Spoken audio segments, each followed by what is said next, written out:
충격적인 일이 벌어졌습니다. 미국 중고등학생 자퇴율이 치솟으면서 학교들은 더 이상 운영하지 못할 정도라고 하는데요. 그런데 수많은 학생들의 자퇴 선언이 한국의 이것에서 시작되었다고 합니다. 무슨 이유인지 바로 알아보겠습니다. 안녕하세요. 저는 현재 대한민국의 국제고등학교에 재학 중인 에밀리 윌슨입니다. 지난해 있었던 한국 여행이 제 인생을 송두리째 바꿨습니다.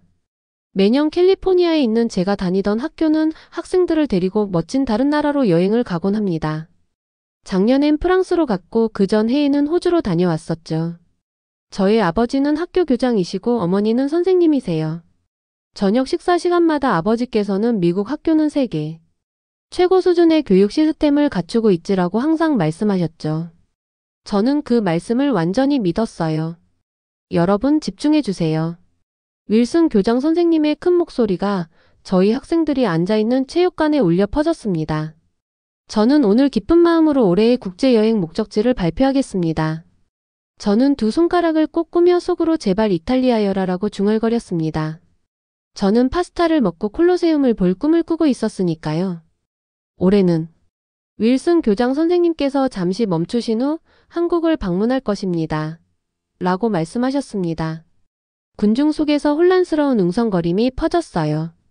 제 마음은 돌처럼 무거워졌습니다. 한국이라고요? 유럽이나 멋진 다른 곳이 아닌가요? 저는 찡그리며 생각했죠. 근데 한국은 위험한 곳 아니에요? 라고 누군가 군중 속에서 외쳤습니다. 전쟁 같은 게 있는 거 아니에요? 그래요. 제 부모님도 아마 저를 거기로 보내주지 않을 거예요. 라고 다른 학생이 덧붙였죠. 윌슨 교장 선생님께서는 두 손을 들어주셨습니다. 여러분의 우려는 이해합니다. 그러나 결정을 내리기 전에 제가 여러분께 보여드릴 것이 있습니다. 교장 선생님께서 리모컨의 버튼을 누르자 큰 스크린의 영상이 재생되기 시작했어요. 영상에는 한국 학생들이 학교에서 점심을 먹는 모습이 나왔습니다. 저는 눈을 믿을 수가 없었어요. 그들의 구내식당은 마치 고급 호텔 뷔페처럼 보였거든요. 모든 것이 깔끔하게 정돈되어 있었으며 매우 건강해 보였어요. 이것이 바로 한국의 일반적인 구내식당 모습입니다. 라고 윌슨 교장 선생님께서 설명해 주셨습니다. 한 나라가 학생들을 어떻게 대하는지는 그 나라가 교육과 미래의 인재들을 얼마나 소중히 여기는지를 보여줍니다. 저는 입을 다물고 영상을 바라보았어요. 저희 학교의 구내식당은 주로 냉동 피자와 눅눅한 감자튀김만 나왔거든요. 이 한국 학교의 음식은 정말 놀라웠어요. 어쩌면 한국은 제가 생각했던 것과 다를지도 모르겠다는 생각이 들기 시작했답니다. 한국은 가난한 나라라고 생각했는데 제 친구 조이가 속삭였어요. 하지만 이 모습은 정말 멋지지 않아? 저는 천천히 고개를 끄덕였어요. 아마 제가 틀렸을 수도 있겠다는 생각이 들었습니다. 그날 밤 잠자리에 들 준비를 하면서 저는 이전에 실망 대신 호기심이 생긴 것을 느꼈어요. 두려움 대신 설렘이 밀려왔습니다. 로스앤젤레스에서 비행기가 이륙할 때 저는 창문에 얼굴을 밀착시켰어요. 과연 한국은 어떤 곳일까요? 저는 아시아에 가본 적이 없었으니까요. 사람들은 우리를 친절하게 대해줄까요? 음식이 마음에 들까요? 혹시 무서울까요? 비행시간은 정말 길었어요. 거의 13시간이나 되었답니다. 저는 영화 2편을 보고 잠을 청하려 했고 맛없었던 기내식을 먹었어요. 비행기는 마침내 게이트에 도착했어요. 작고 혼잡한 공항을 기대했는데 대신 제가 들어선 곳은 지금까지 본 적 없는 아름답고 현대적인 건물이었어요. 저는 숨을 삼키며 감탄했어요. 전체 공항은 청결함으로 반짝이고 있었답니다. 곳곳에 무료 충전소도 있었고 영어를 포함한 여러 언어로 된 안내판들이 있었어요. 입국 심사는 매우 빨리 진행되었어요. 미국 공항에서 긴 줄을 서는 것에 익숙해졌지만 이곳은 자동화 시스템 덕분에 모든 것이 수월했답니다. 여권을 스캔하고 카메라를 바라본 후 화면에 손가락을 올리면 몇 분 안에 짐을 받고 공항 밖으로 나갈 수 있었어요. 서울로 향하는 버스가 달리면서 저는 믿을 수 없는 광경을 보게 되었어요. 도로는 넓고 깨끗했고 건물들은 높고 현대적이었으며 곳곳에 미래지향적인 디자인이 돋보였어요. 저는 놀라움을 감추지 못했어요. 이곳은 제가 예상했던 것과 전혀 달랐습니다. 한국은 먼지투성이거나 낡거나 무섭지 않았어요. 오히려 청결하고 체계적이며 첨단 기술이 돋보였답니다. 어쩌면 캘리포니아보다 더 현대적일지도 모른다고 느꼈어요. 저희 투어버스는 넓은 강을 가로지르는 거대한 다리를 지났어요. 서울은 2000년이 넘는 역사를 가진 아주 오래된 도시입니다. 그런데도 세계에서 가장 현대적인 도시 중 하나랍니다. 라고 김 선생님께서 말씀해 주셨어요. 저는 김 선생님 말씀에 고개를 끄덕이며 옆에 있는 높은 유리빌딩 옆에 옛 모습을 간직한 아름다운 건물들이 공존하는 것을 보았습니다. 옛것과 새것이 한데 어우러져 있더라고요. 곧 저희는 호텔에 도착했습니다. 호텔은 높고 현대적이었으며 반짝이는 로비에는 식물들과 편안한 가구들이 배치되어 있었어요. 조이와 저는 한 방을 함께 쓰게 되었어요. 저는 부모님께 안전하게 도착했다는 문자 메시지를 보내려고 핸드폰을 꺼냈지만 인터넷에 연결되지 않았어요. 김 선생님께서 저녁 식사 때 포터블 와이파이 기기를 나눠주신다고 하셨어. 그래서 어디서나 인터넷을 쓸 수 있대라고 조이가 상기시켜 주었어요. 어디서나 무료 인터넷이라니. 그것도 또 하나의 놀라움이었어요. 한국은 시간이 지날수록 더 흥미로워지고 있었어요. 이번 여행이 그렇게 나쁘지 않을 거라고 오히려 정말 멋질 수도 있겠다는 생각이 들기 시작했어요. 오늘은 전통 한국 문화를 체험할 것입니다. 라고 김 선생님께서 아침 식사 때 말씀해 주셨어요. 먼저 한국의 옛 왕들이 거주하셨던 경복궁을 방문할 것입니다. 저는 어제 긴 비행 때문에 여전히 피곤했지만 궁궐이라는 단어에 눈이 번쩍 떴어요. 아침 식사 후 저희 버스는 분주한 서울의 거리를 달렸어요. 여기가 경복궁의 정문입니다. 라고 김 선생님께서 설명해 주셨어요. 하지만 저희가 궁궐 안으로 들어가기 전에 김 선생님께서 근처의 작은 건물로 저희를 안내하셨어요. 여기서 한복, 우리 전통 의상을 입어보실 수 있습니다. 라고 웃으며 말씀해 주셨습니다. 궁궐을 방문할 때 한복을 입는 것은 특별한 경험이랍니다. 내부에는 형형색색의 한복들이 진열되어 있었어요. 여자아이들이 입는 한복은 풍성한 치마와 짧은 재킷으로 화려하게 꾸며져 있었고 남자아이들이 입는 한복은 헐렁한 바지와 긴 저고리로 구성되어 있었어요. 친절한 한 분께서 저는 밝은 분홍색 치마와 보라색 재킷을 고를 수 있도록 도와주셨어요. 그 천은 부드럽고 가볍게 느껴졌습니다. 옷을 다 갖춰 입은 후 거울을 보니 제가 마치 공주님 같아 보였어요. 저 공주님 같아요. 라고 빙글빙글 돌며 외쳤습니다. 치마가 예쁘게 퍼졌거든요. 이 옷들은 우리 문화에서 아주 특별한 의미를 가지고 있습니다. 한국인들은 수백 년 동안 이 옷들을 입어왔답니다. 김 선생님께서 말씀해 주셨어요. 모두 한복을 다 갖춰 입은 후 저희는 경복궁 내로 들어갔어요. 건물들은 곡선 지붕 아래에 다채로운 그림들이 그려진 모습으로 미국의 건물들과는 전혀 달랐어요. 이 궁궐은 1395년에 지어졌습니다. 라고 김 선생님께서 말씀해 주셨어요. 전쟁으로 많이 파손되었지만 세심하게 복원되었답니다. 미국보다 오래됐네라고 조이가 속삭였어요. 저는 감탄하며 고개를 끄덕였어요. 이렇게 오래된 건물 안에 들어본 적이 없었거든요. 한복을 입고 궁궐을 거닐다 보니 마치 시간 여행을 한 것 같은 느낌이 들었어요. 궁녀들과 대신들이 서둘러 다니며 왕을 섬기고 나라를 관리하는 모습을 상상할 수 있었답니다. 저녁이 다가오자 저희는 다양한 음식점이 즐비한 광장시장을 방문했어요.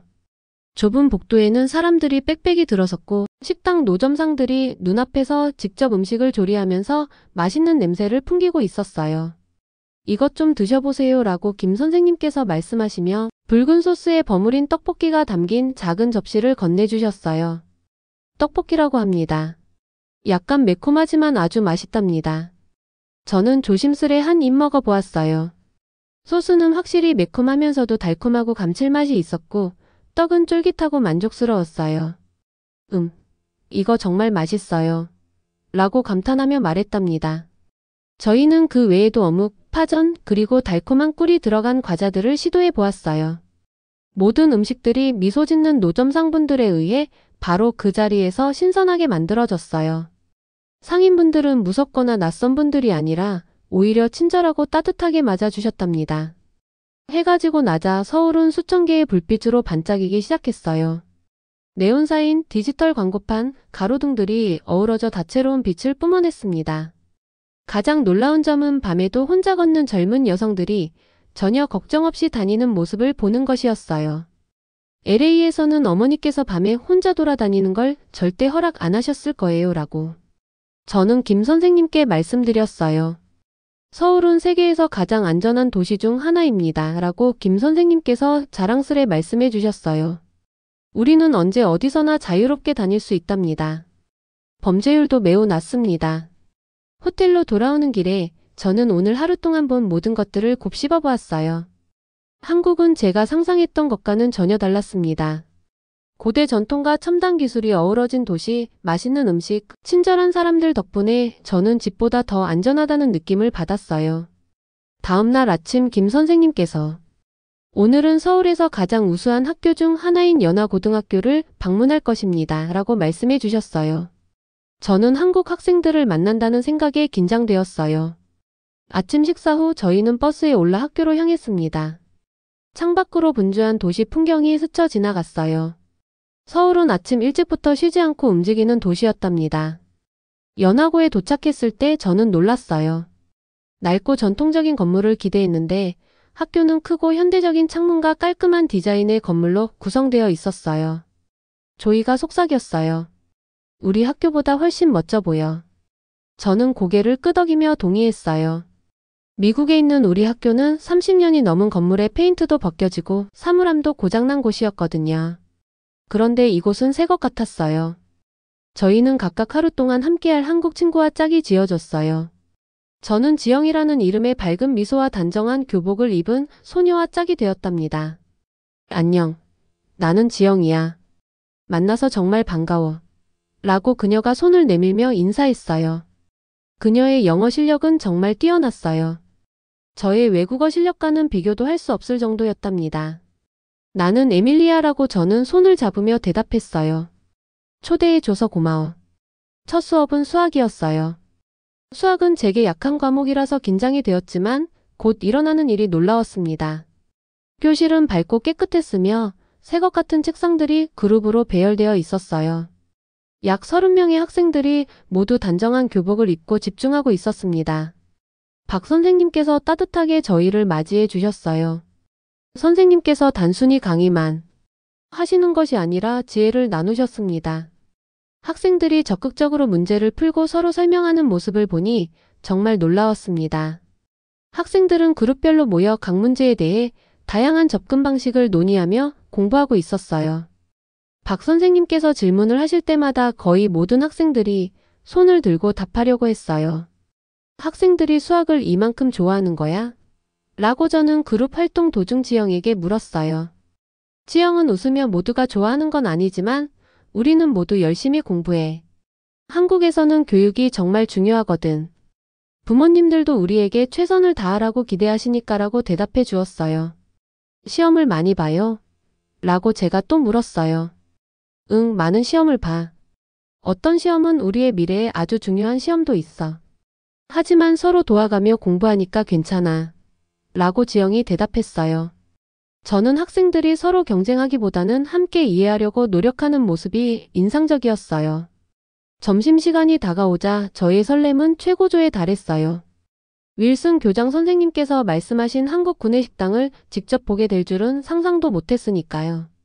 구내식당은 밝고 깨끗했어요. 학생들은 조용히 줄을 서 있었고 직원들은 각 구역에 맞춰 음식을 담은 깔끔한 쟁반을 제공하고 있었어요. 모든 음식이 신선하고 알록달록하게 보였어요. 저는 믿기지 않는 듯 물었어요. 매일 이렇게 먹어? 지영은 고개를 끄덕이며 응, 건강한 음식을 먹어야 잘 배울 수 있으니까. 미국에서는 어떤 식단이 나와? 라고 물었어요. 저는 우리 학교에서 나오는 기름진 피자와 초콜릿 우유, 그리고 감자칩을 생각하며 조금 부끄러워하며 침묵했어요. 음식은 정말 맛있었어요.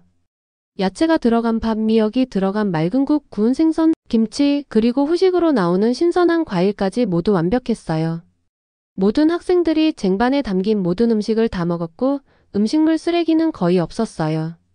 수업이 끝난 후 저희는 과학 수업에 참여하며 학생들이 진행 중인 멋진 프로젝트들을 구경했어요.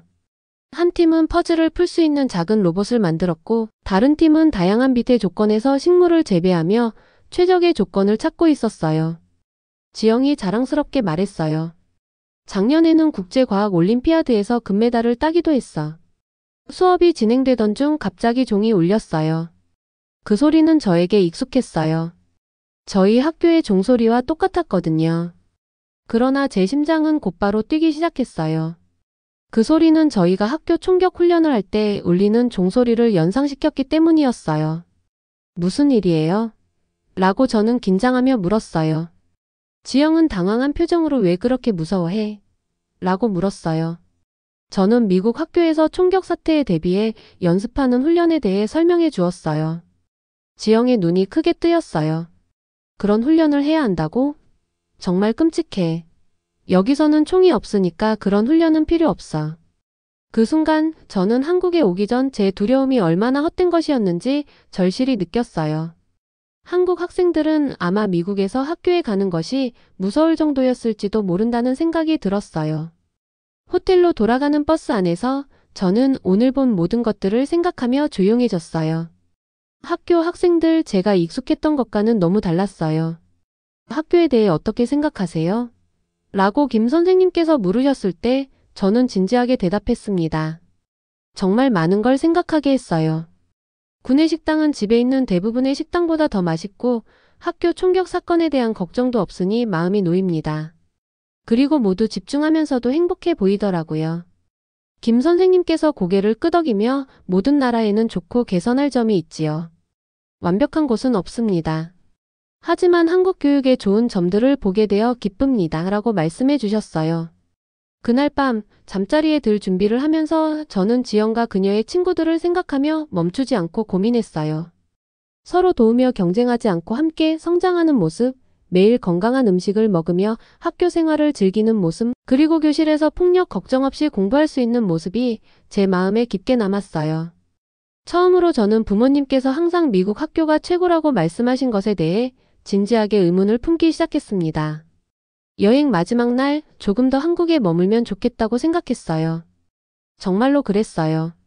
만약 누군가가 2주 전 저에게 한국을 떠나기 아쉬워할 거라고 했다면 저는 웃어넘겼을 텐데요. 하지만 지금은 집으로 돌아간다는 생각에 왠지 모르게 마음이 허전했어요. 다음 날 아침 저희는 짐을 챙겨 공항으로 향했어요.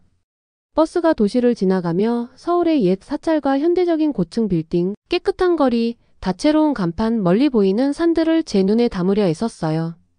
이곳이 그리울 거예요 라고 저는 조용히 속삭였어요.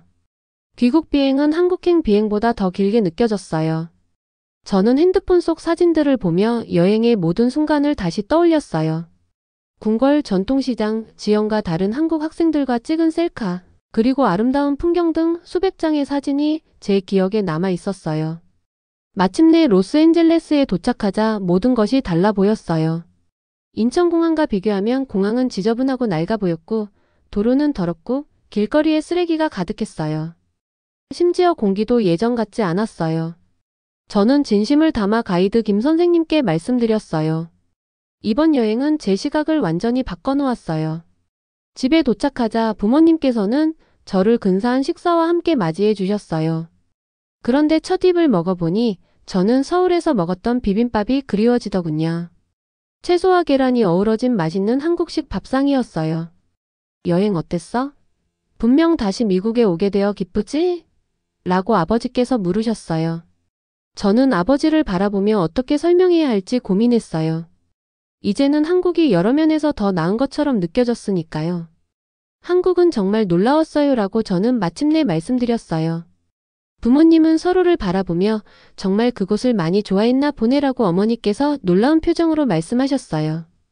저는 인정하며 말했어요. 정말 많은 생각이 달라졌어요. 몇 주까지나도 저는 한국에 대한 생각을 멈출 수가 없었어요. 친구들에게 사진을 보여주며 모든 경험을 이야기했고 한국 문화와 교육에 대해 더 조사하기 시작했어요. 한국 학생들의 이야기를 담은 영상도 찾아보고 온라인 튜토리얼로 기초 한국어 구절도 배우기 시작했답니다. 어느 날 밤 국제학교에 관한 글을 읽은 후 저는 큰 결심을 했어요. 떨리는 마음으로 부모님께 이렇게 말씀드렸어요. 저는 한국에서 공부하고 싶습니다. 라고 저녁 식사 때 선언했어요. 부모님은 음식을 멈추고 저를 바라보셨어요. 미국 학생들을 받는 국제 고등학교가 서울에 있답니다. 저는 그곳에서 한국어도 배우고 교육 프로그램도 정말 훌륭하다고 들었어요. 아버지의 포크가 접시에 떨어지더군요. 뭐라고? 저는 한국에서 공부하고 싶습니다. 라고 저는 좀 더 단호하게 반복했어요. 1년만이라도요. 저는 홈스테이를 하면서 지내겠습니다. 어머니께서 말씀하시며 걱정스러운 얼굴을 하셨어요. 그렇게 멀리 가는 건 너무 위험한데 너도 아직 14살이고 여기 친구들과 학교는 어떡하겠니? 새로운 친구들도 사귈 수 있습니다. 라고 저는 말하며 그리고 그곳 교육은 정말 최고랍니다. 두 분도 교육이 얼마나 중요한지 항상 말씀하시잖아요. 라고 덧붙였어요. 아버지께서는 미국 학교가 최고라며 고개를 저으셨어요. 저는 깊은 숨을 들이마시고 말했어요. 아버지 사랑합니다만 그게 항상 사실은 아닙니다. 제가 만난 한국 학생들은 우리가 하는 것보다 훨씬 더 심도 있는 것을 배우고 있었어요. 그들의 학교는 안전하고 점심도 건강하며 총격 훈련 같은 것조차 하지 않으니까요. 부모님은 놀라셨지만 제가 얼마나 열정을 가지고 있는지 보고 여러 번의 대화 끝에 저를 도와주시기로 하셨어요. 어머니께서는 오히려 저에게 세상을 더 많이 보라는 좋은 경험이 될 것이라고 인정해 주셨어요. 쉽지만은 않았어요. 비자 신청, 입학시험, 인터뷰 등 많은 준비가 필요했죠. 때로는 힘들었지만 매번 한국에서의 멋진 경험을 떠올리며 포기하지 않았습니다. 6달 후 저는 이번에는 관광객이 아닌 학생 신분으로 서울행 비행기에 탑승했어요. 국제고등학교에 합격하여 1년 동안 홈스테이로 생활하게 된 거예요. 비행기가 인천공항에 접근할 때 제 마음은 설렘으로 가득 찼습니다. 단순한 학교 여행이 제 인생을 완전히 바꿔놓았어요. 처음에는 의심과 편견으로 한국에 왔지만 그곳은 저에게 새로운 삶과 배움의 방식을 열어주었거든요. 이제 저는 한국어를 배우고 새로운 친구들을 사귀며 매일 맛있는 음식을 먹고 학생들이 진정으로 소중히 여겨지는 곳에서 교육을 받고 있습니다. 한국은 제 관점을 영원히 바꿔놓았고 앞으로 펼쳐질 모험들이 정말 기대됩니다. 오늘의 사연은 여기까지입니다. 학생의 용기 있는 도전 어떻게 보셨나요? 댓글로 의견을 남겨주세요. 감동달력은 앞으로 여러분께 지난 해외 감동 사연을 전달해 드리겠습니다. 구독과 좋아요는 채널 운영에 큰 도움이 됩니다. 감사합니다.